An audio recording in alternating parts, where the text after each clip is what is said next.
Как решихте да започнете политическата си дейност? Идеята за нова Европа се роди между хора, които споделяме сходни възгледи и идеали, принципи. Решили сме да останем в тази държава, да се учим тук, да работим, тук да създадем семейство и не може да стоим безучастни към всичко, което се случва. Трудностите, с които се сблъскваме всеки ден и желанието ни за промяна е основната причина, всъщност, заради която започнахме целенасочена политическа дейност. Избрахме за знак на нова Европа съзвездието Голяма мечка, съзвездие с малки и големи звезди. По същия начин Европейския съюз е създаден от големи и малки държави и ние искаме да имаме достойно място там. Българите са виждали Голямата мечка като волска кола, теглена от два вола. Това са символи на упоритост и трудолюбие. Какво всъщност характеризира либертарианството?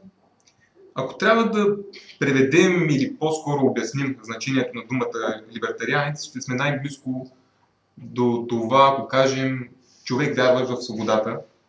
Политическо и гражданско призвание виждаме в нашия стремеж да помогнем на хората да си помогнат сами, като ги освободим от голяма част от контрола, който държавата оказва върху тях. Стремежът ни е да дадем възможност на хората да правят избор, да избират и съответно да отговарят за този свой избор, като така голямото ни призвание е да разтоварим държавата, да разтоварим данъците от хората, като им дадем възможност да живеят живота си както считат за добре, стига да не пречат на останалите.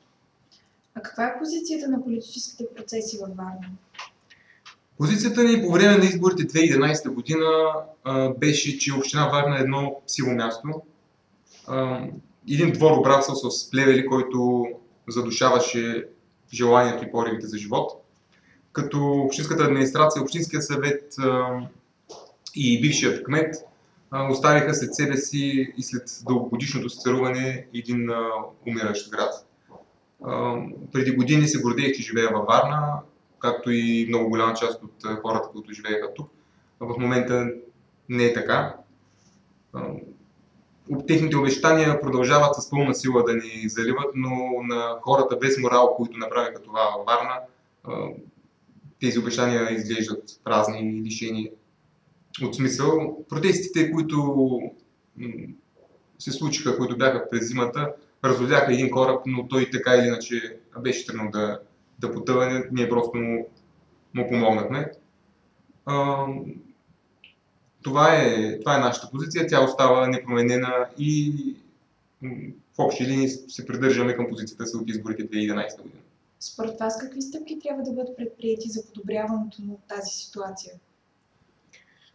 Чисти отговорни политици с визия за България. От това за визия за България и за Варна и за града. От това имаме нужда.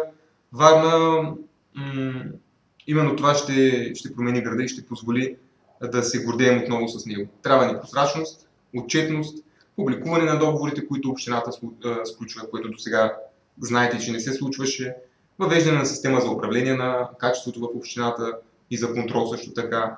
Не на последно място, ние желаем да видим назначен частен и външен аудитор, който да следи всички тези процеси. Сертификация с система, която да координира работата на отделните звена и отдели. Желаем също така да видим тези стъпки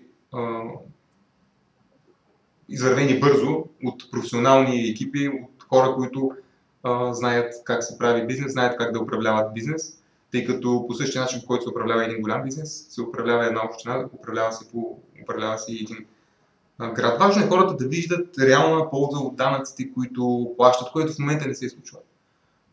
Искаме този град да е чист и подреден, искаме да дадем възможности, предпоставка за повече културни събития и прояви съответно. Това ще върне доверието и на гражданите, това ще върне доверието и на инвеститорите.